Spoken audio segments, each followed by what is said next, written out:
What happens when two regional heavyweights, already locked in a bitter struggle over the Nile, begin to shift their context to a new fractured battleground? For Somalia, the arrival of Egyptian peacekeepers into the African Union Support and Stabilization Mission, which already includes Ethiopian soldiers, raises the specter of a proxy conflict fueled by the decade-long Grand Ethiopian Renaissance Dam dispute and the recent Ethiopia-Somaliland maritime deal. Yet Somalia's President Hassan Sheikh Mohamud has delivered a firm declaration. His nation will not be a staging ground for a war between its African partners. Yet, Somali President Hassan Sheikh Mohamud has delivered a firm declaration. His nation will not be a staging ground for a war between its African partners. Hi, I'm Sano Zamanil and this is Analytica Today.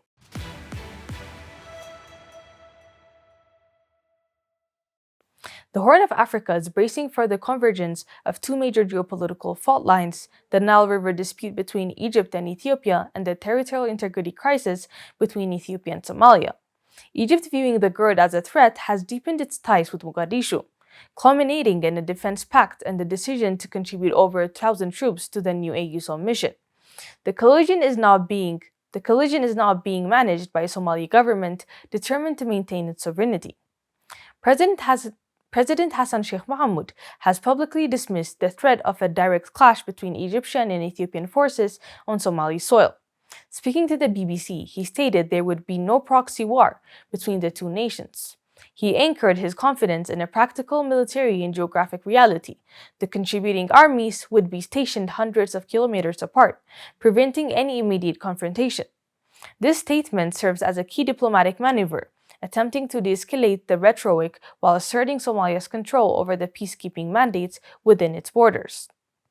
The presence of rival militaries is formalized under the new AUSOM mission, which replaces the former AU transition mission in Somalia.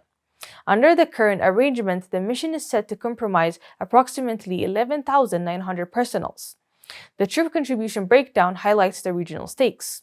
Cairo's contribution, while a fraction of the total force, marks its first significant deployment to an AU mission in Somalia, and has been viewed by Addis Ababa as a hostile move designed to leverage the anti-Ethiopia sentiment in Mogadishu. Ethiopia, in turn, has had a long-standing military presence, up to 10,000 troops through ATMIS and bilateral agreements, making its eventual withdrawal a pivotal security concern. While President Mohamud projects calm, the underlying risks remain stark. The Ethiopian ambassador to Somalia, Suleiman Dedefo, while dismissing any threats to Ethiopian sovereignty from the Ethiopian deployment, cautioned that any attempt by Egyptian troops to interfere with Ethiopian peacekeeping operations would be met with appropriate responses. This statement indicates that while Addis Ababa may not fear the Egyptian contingents, it is ready to defend its strategic and security interests if the situation further escalates. This veiled warning underscores the acute sensitivity with which Ethiopia views the establishment of a hostile military presence on its border.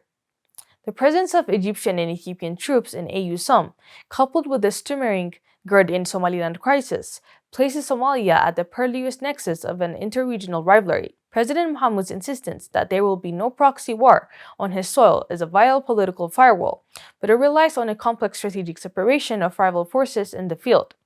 If this delicate, almost mathematically precise peacekeeping arrangement fails, and if regional actors continue to prioritize their external disputes over Somalia's internal stability,